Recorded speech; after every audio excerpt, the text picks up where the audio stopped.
Hi everyone. I would like to talk to us today about patriotism.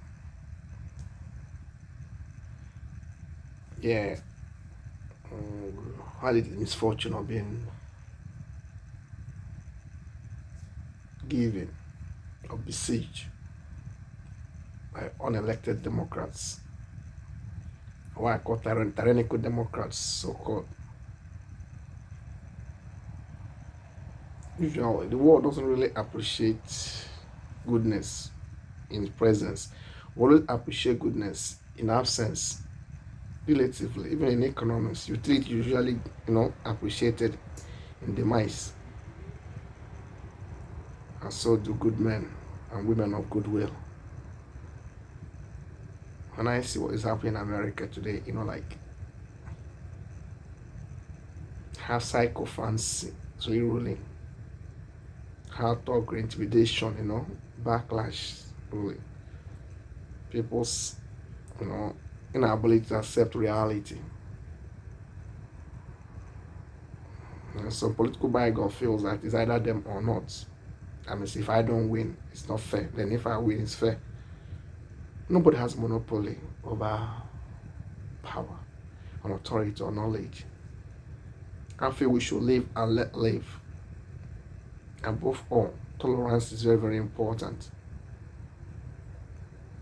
And this goes to all the patriots, all the subjects and citizens of the global world. I expect us to really do everything to stop proliferation of nuclear weapons. It has not helped in the past, it's not helping now, it's not going to help in the future. The only advantage I see in nuclear weapon is just provision of electricity. Maybe to run our industries, maybe to run our homes and all those things, to run our machines. Apart from that, there is no goodness.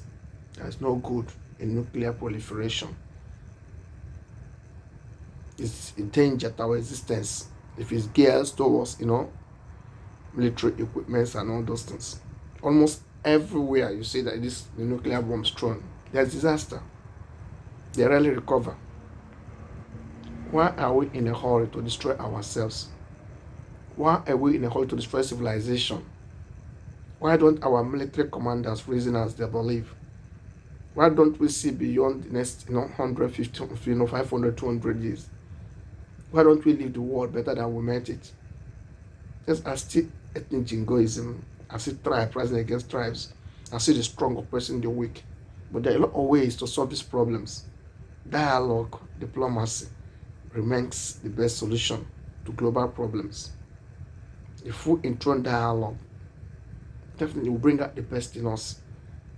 We celebrate our humanity, realize our dignity, while reconciling our differences with dialogue, not wars.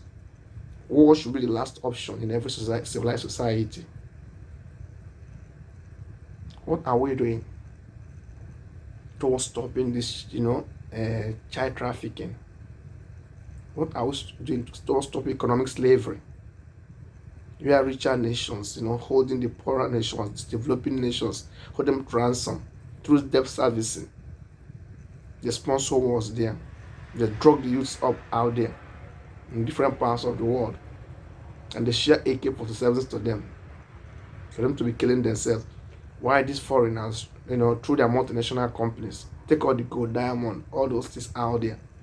They sponsor wars. Why the natives are busy killing themselves, then these foreigners are busy taking all their natural resources. They take the best parts of the land. They pollute the water through their oil drainage and all those things, oil drilling.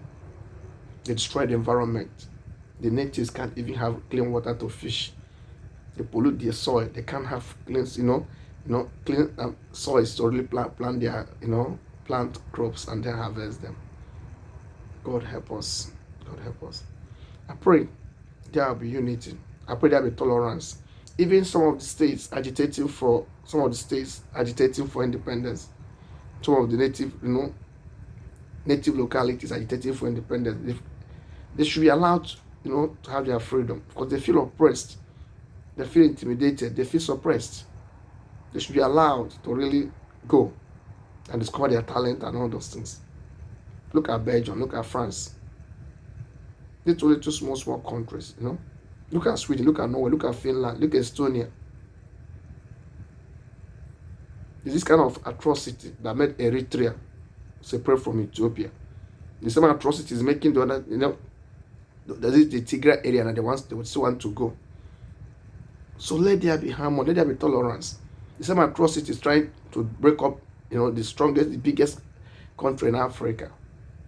But there's inharmonization, there's disunity, there's terror, there's proliferation of frustration,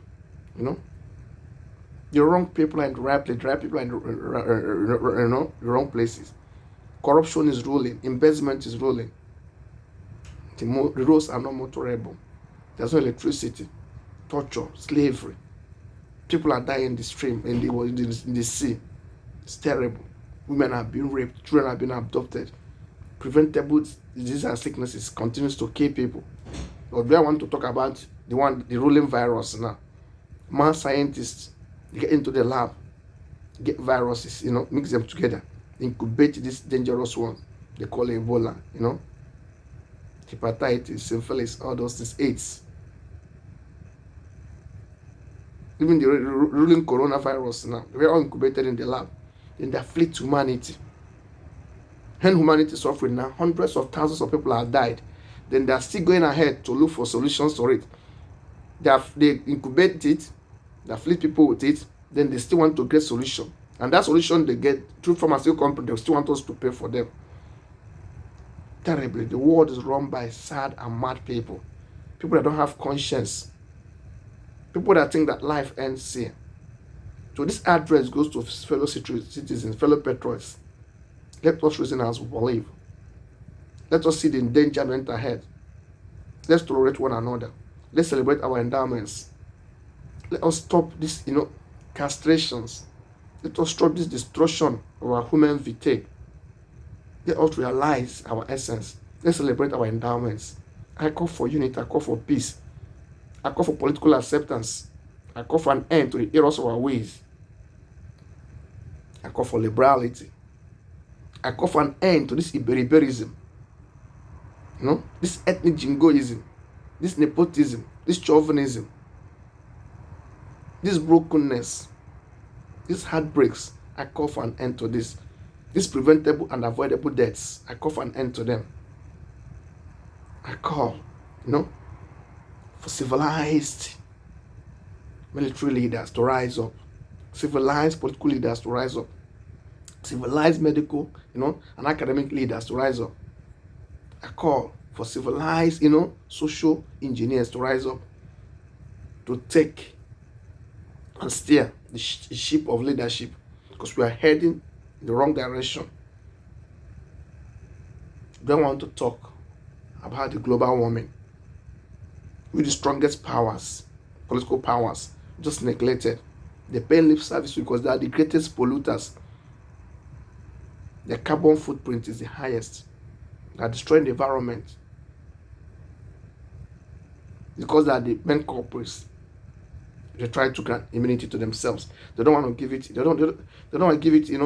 A strong thought, because nobody can challenge them. They have nuclear powers and all those things. So I want the world to unite. I want Asia, America, Australia, Europe, and Africa, to unite. I have a common zeal to say enough is enough to nuclear proliferation. Let us go back to what I call bucolic, natural, natural ingredients to generate electricity. Let us refine our earth. That little Swedish girl, let us listen to her. She's been warning us, because we instill fear in them. They are concerned about our well-being, about our global well-being. But instead of, encouraging these youngsters, the people like Malaya, Goldberg, that's what's her name, that Swedish girl, we should encourage these teenagers, those young entrepreneurs, this, climate change fighters. Let's encourage them. Let's stop killing our youths. Let's stop destroying our best. Let's realize our talents that make the world a better place.